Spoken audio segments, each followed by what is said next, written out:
Haala bareedaa ta'e kanaan fuula keessan waanuma mana keessan keessa jiruun bareechifachuu hin dandeettani. Wantoota gurraacha, wantoota akka mataa manaamna wanta qabdan hundaayyuu jechuudha mataa keessanirraa haala salphaadhaan waan mana keessa jiruun balleessuu ni dandeettanii. Assalaamu alaikum rahmatullaahi wabarakaatu. Jirra jirtu hordoftootaa fi kabajamtoota daawwattoota kiyya warroonni taatan hundi keessanuu like, subscribe, share gochaa gara chaanala YouTube keenyaatitti maatii ta'a maamiloota kiyya baga nagaan dhuftan isinirraa har'a dammoo wantoota salphaa mana keessatti argannuun fuula keenya babbareechifachuu dandeenya jechuudha. Akkuma agartan kiyaara namni wallaaltan hin jirtani jechuudha. Kiyaara warri biyya Arabaa jiru hin beeka waan ta'eef isa kana tokkocha isaa fudhattanii haala kanaan kunoo akkuma agartan akkuma viidiyoo irratti isinitti agarsiisaa jiru kanatti ciccirattanii eegasii bishaan itti naqxanii jechuudha. Bishaan itti naqxanii jechuudha.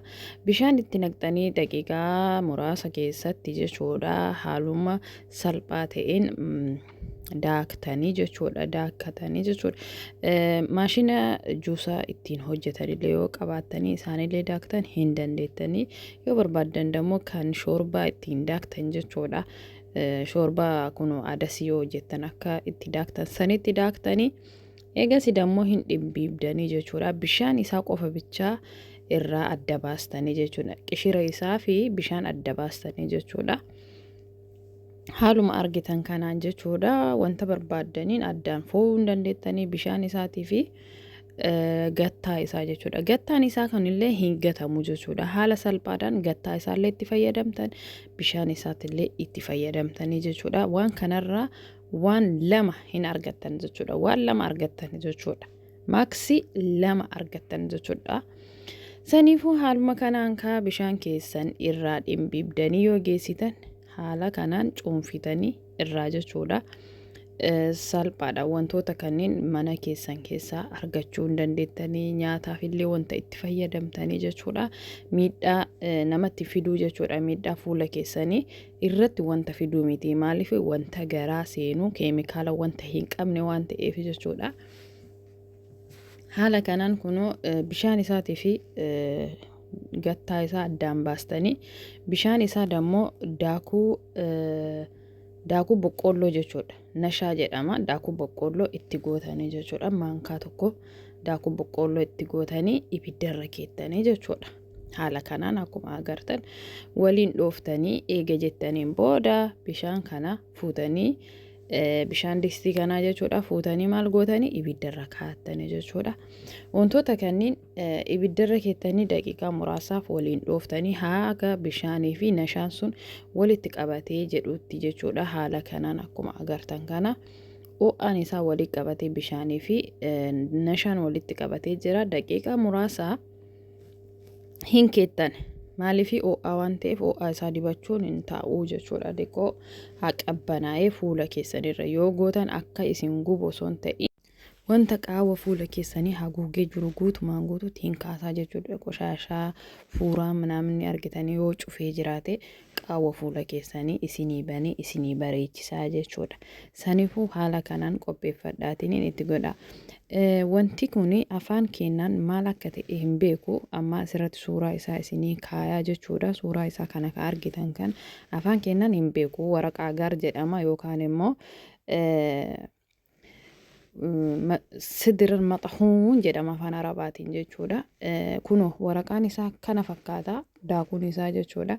Isa kana itti maktan inni kun hedduu bareedaadha mataafillee jechuudha. Akka hinnaa osoo hinnaan beekanii akka hinnaatitti mataa keessanillee itti fayyadamuu hin dandeettanii yoo argattan jechuudha.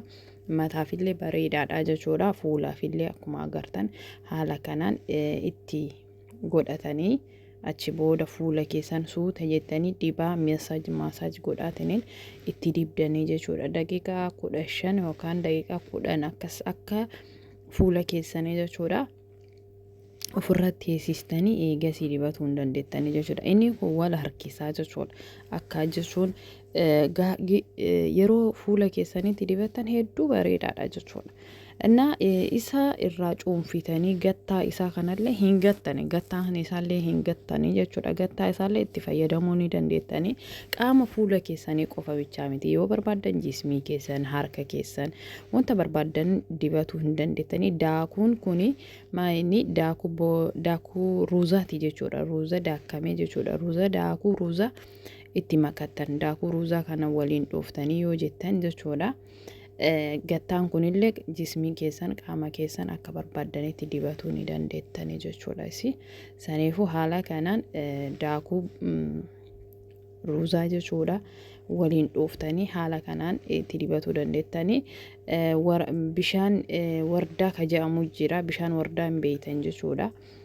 Yookaan immoo loomii itti cuunfatuu hin dandeettanii yoo bishaan wardaa qabaachuu baattanii, yoo barbaadan immoo loomii itti cuunfuu hin dandeettan.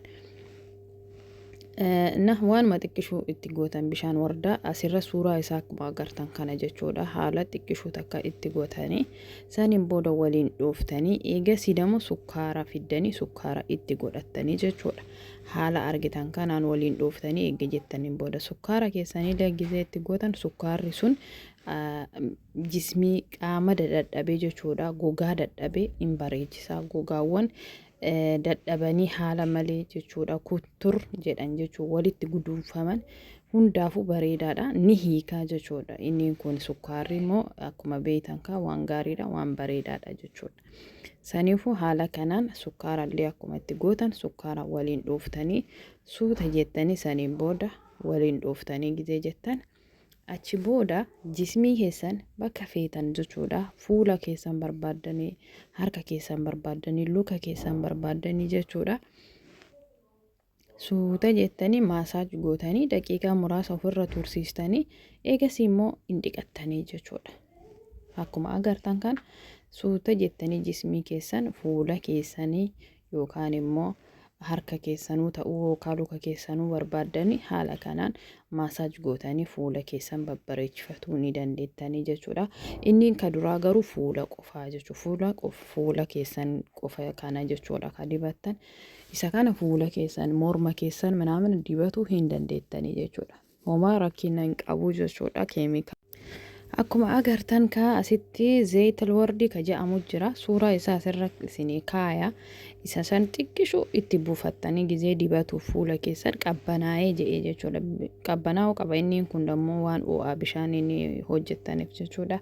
Qabbanaa'ee gizee jedhee haala kanaan xiqqoo zayitii wardaa itti gootanii zayitii abaaboo jechuudha. Isinii akkuma agartan suuraa isaa kana haala kanaan suuta jettanii fuula keessan waliin geettanii jechuudha. Daqiiqaa muraasaan booda dammoo fuula keessan bishaan xiqqoo lab jedheen qorraallee miti ho'aallee nama gubuu miti jechuudha.